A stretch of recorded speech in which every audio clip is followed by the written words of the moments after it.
A waiver on the 6% charge on the import of food, pharmaceuticals, various building materials and hygiene products is one of the measures undertaken by the SLP administration to help cushion the hike in the price of commodities. Commerce Minister Emma Hippolyte is hopeful that the cost savings from the waivers will be passed on to the final consumer. Hippolyte made the statements during her contribution to the debate on the appropriation bill on Thursday.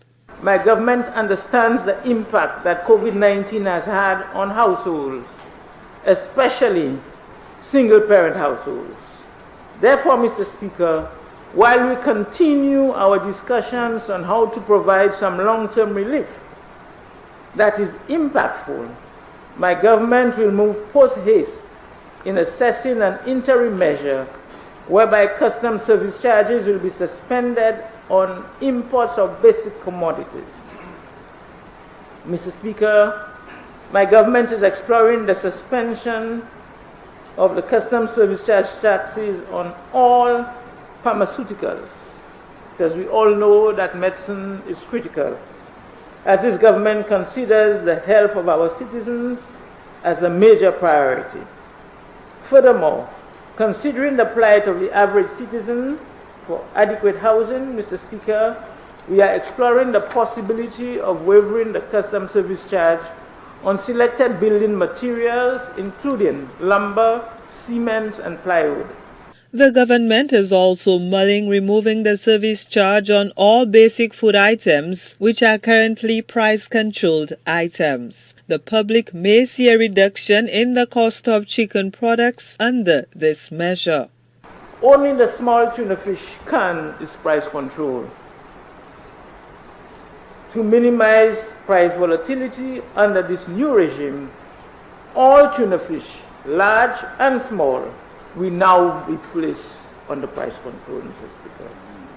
This is what putting people first means, Mr. Speaker. Some basic items that a household consumes. Other areas that we're looking at: chicken backs, chicken legs, chicken wings, chicken products will become a bit more affordable to the average St. Lucian under this option. The SLP administration is also considering reducing the cost of shipping and freight to pre-COVID-19 levels on all containerized products.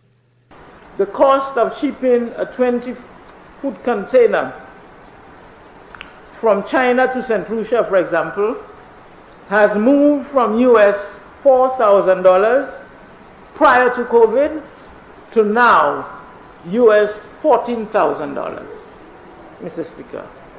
From US $4,000 to US $14,000, Mr. Speaker. Yeah? I got Mr. Speaker. Member for Soufre Fossajak, you have 15 minutes left. 15 minutes, yes, Mr. I'll try to do that.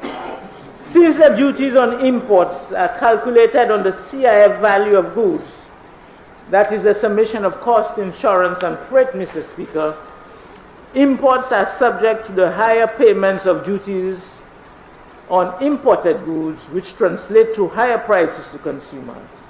Mr. Speaker, allowing importers to pay the pre-COVID shipping cost is a possible measure that the ministry is exploring.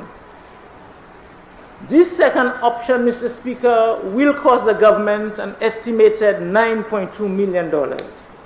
And so we are exploring a third option where we may use the same use of the shipping costs, but instead of putting all items in, we are going to put some items such as food and lumber, Mr. Speaker.